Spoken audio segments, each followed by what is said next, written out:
For most of my life, I believed I was supposed to be able to do it all on my own. Well, maybe me and Jesus, but nobody else, for sure. And can you guess how that worked out? Hi, I'm McCove Johnson, and welcome to Mondays with McCove. Late again today, trying to figure out a good time to be consistent. But I am a Christian women's life coach. I help women learn to hear God's voice, learn who they are, and find healing in Christ.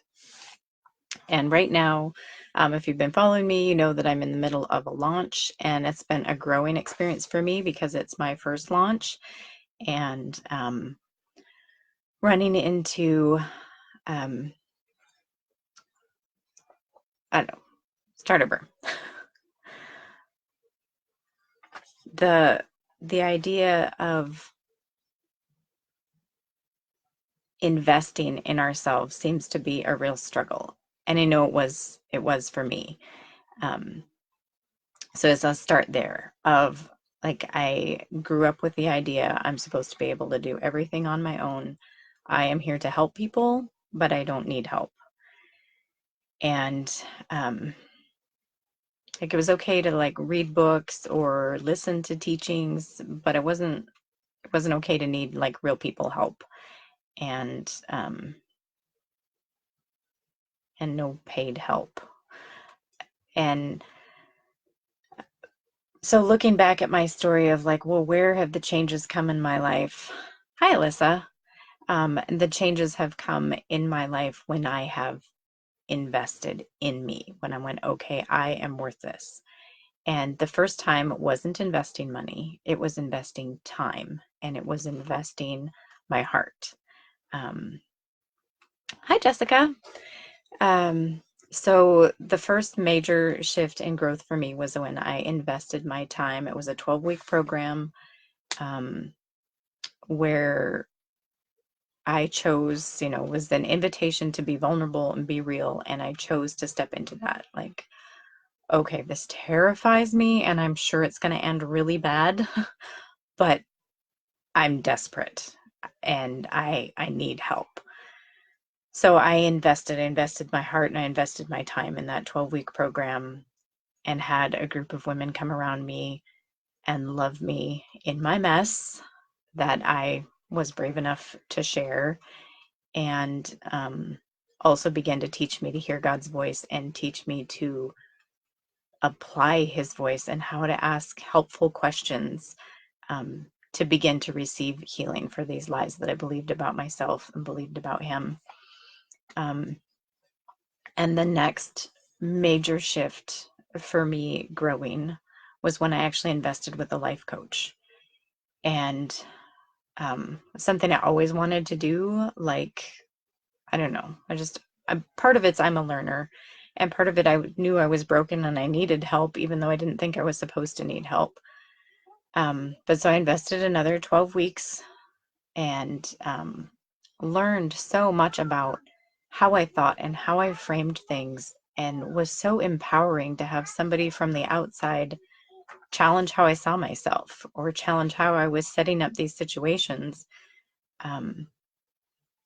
And so I just kind of, and then this last year and a half, like I invested in getting training as a life coach instead of just figuring it out on my own.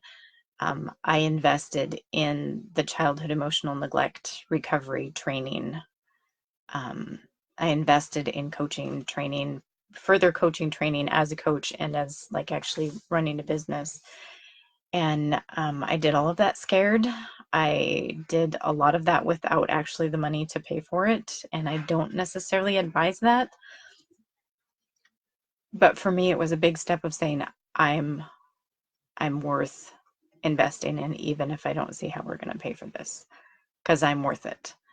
And I know in our culture, like the whole me time and prioritizing yourself can go overboard and be unhealthy. But for most moms who will wear a worn out pair of shoes for months, years, neglect going to the doctor because there's not the money, neglect going to the gym, even the time to set aside, for taking care of ourselves physically, nutritionally. Like there's just so many ways where we do not take care of ourselves and don't invest in ourselves. And so I just was thinking, as I've been interviewing women, and the training that I've had would say, well, you haven't built the value of your program enough.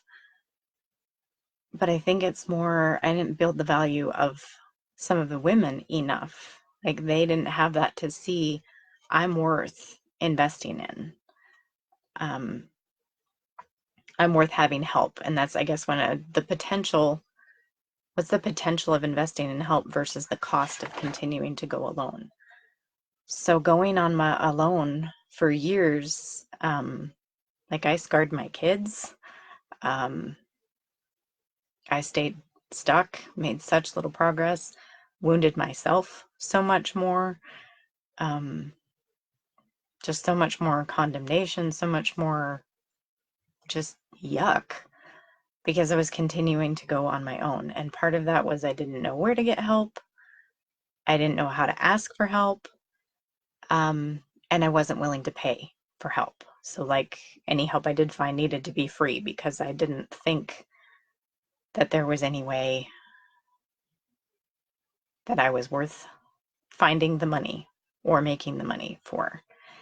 And then I look at the potential of having help, and whether that's investing like I did the first time in just, it was a Bible study. It didn't cost me, I had to buy the $15 book or whatever it was and the gas money to get there. But, it was the time, it was investing my heart, but it was a big investment, a big step and a commitment I made to myself.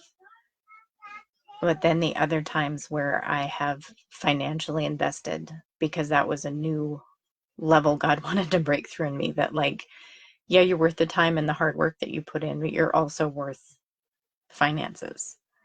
And like, can I put a dollar amount on what a difference it would make for you to invest financially in yourself when it's personal growth? That's hard to say, like if I look at the cost of having to get counseling somewhere down the road, having health issues down the road because you didn't deal with the stress and the anxiety of not being enough and not knowing how to deal with your wounds and everything. Like the cost of continuing to go alone and not say, hey, I need help, is really high, emotionally, relationally. And I can't put a dollar figure on that. And like I said, it doesn't have to be. God has other ways of helping besides paying for help. But sometimes he wants to stretch our money mindset. Like he paves with gold. He's not worried about it. If it's something he has for us, he has a way to provide for it.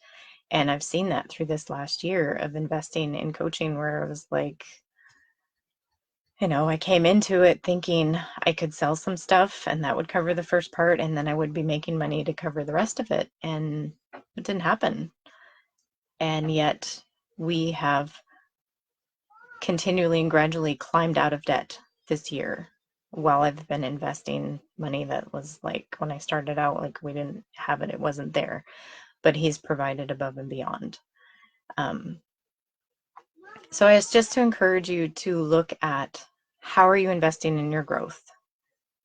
Time, relationally, financially, if that's what God's saying, and that you're worth it. You're worth investing in your health, the change in your relationships with your family, with your kids. Like, they're worth it. They're so worth it. So, would love some feedback. It was nice to see several of you join me today, but your comments, if you're making them, aren't showing up. Okay, Jessica, he paves with gold. He's not worried about it. Yes, and it's like so hard to remember that, because we can't see how he's like, how are you going to do this? We don't have to figure out how. He gets to. We just get to rest in like, you're good and you said you would, so okay. So thanks for joining me today. Um, yeah, love you all, and we'll see you next week.